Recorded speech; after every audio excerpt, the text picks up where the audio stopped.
actually already gone over Skate Season 1 in a previous video, so instead I will be using this section to explain the points of this video. We will be going through Seasons 2 and 3 of Skate and the events of them to see how much the game has progressed.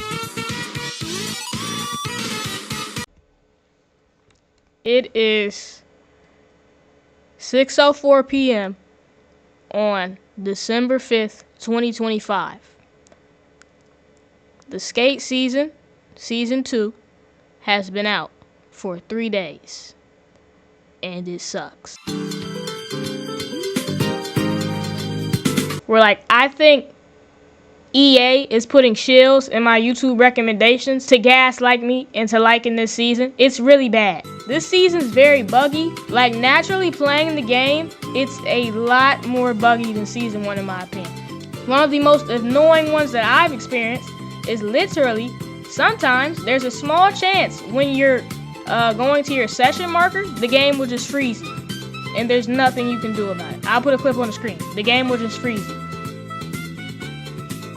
The theme of Skate Season 2 was the 80s, and with that they changed the way the map looked and added some new things to the map. There was a new tunnel that you can go through, added multiple stylized roofs that you could go on top of, were just changed to match the theme. But the season kind of feels empty, and that's because it is empty. Something that Skate continues to do, even in the current day, is not go all the way in on their updates.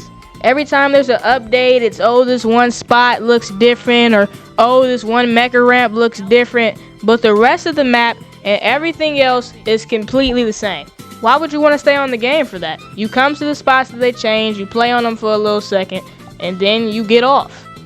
You've already seen the changes, you've already skated there. Why would you want to get back on the game? There's no incentive. There's the same few challenges over and over again rehashed. They only release updates every 3 weeks, and those updates don't even cover that much of the game. So obviously in Season 2 they tried to circumvent that with their events. The first of which being the Winter Solstice. They took a place from the fall event and painted it blue. Oh, they added some snowflakes too, so it's all good. Yeah!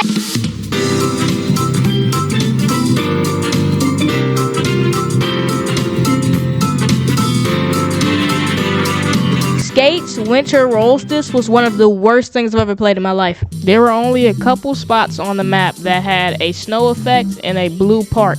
And those parks were the only place where the snow effect existed. Why they didn't just make the whole map snow? And the actual parks themselves sucked. They were not fun to skate on at all, and it was built very awkwardly. When it comes to the grade of Season 2, I actually found it quite difficult because I had to ask myself the question, was this season worse than Season 1? Now, I do think both of these seasons are beyond terrible, but Season 2 most definitely had some improvement. So I will say that it is a teeny tiny bit an improvement over Season 1. I will be giving it a D-.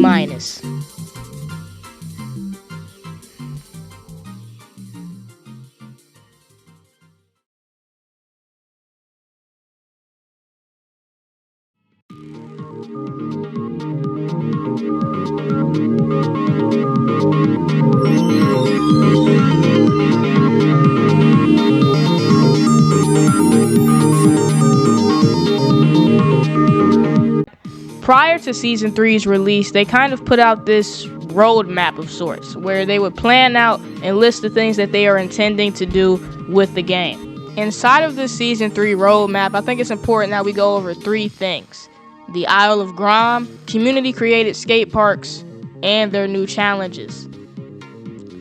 If you were a Skate Premium member, you would be able to go on the Isle of Grom a month in advance, which personally I think that's pretty crazy, but you know. After that month was over, there will be an event that we know as the Nike SB event, where everyone can play on the Isle of Grom for completely free. After that, which ends on May 5th, you would either have to be a Skate Premium member or you would have to buy a 24-hour pass to go on the Isle of Grom for 500 rip chips. Now, I was able to get this pretty easily because I already had a bunch of rip chips stacked up because I just never spent them. But I'm not sure how hard these are to get, so maybe this is egregious. I don't know. The big problem here is that a new map Skate put out is now paywalled. The bigger problem is before the game even came out, they said they would not do this. So just keep this thought in your head. No matter how good Skate will get or improve, that's a good thing, but just remember, they just want your CVV number. I assumed that community created parks were an absolute guarantee for Season 3. But now, I know it was just something they were thinking about, and it does not exist within Season 3. And there is a possibility that it will never exist. And if they do it, it will be paywalled. Even though I do have my gripes with the game, I do have to say that the game has massively improved from Season 1 and 2. There have been replay editor improvements, graphical improvements, and just improvements all around the game. But me saying that the game has improved does not mean I believe the game is good. It still has a long ways to go before it is a genuine, polished game. For that reason, my final grade for the game in its current state will be a B. Finally, I do think that if Skate continues to improving, listens to its community, and stops being so greedy, it can genuinely be a good game. It has a long ways to go before I consider it a good game, but everything that it needs to do is fully in the realm of possibility if they listen to their community. We'll be making more videos soon. Stay solid. Peace.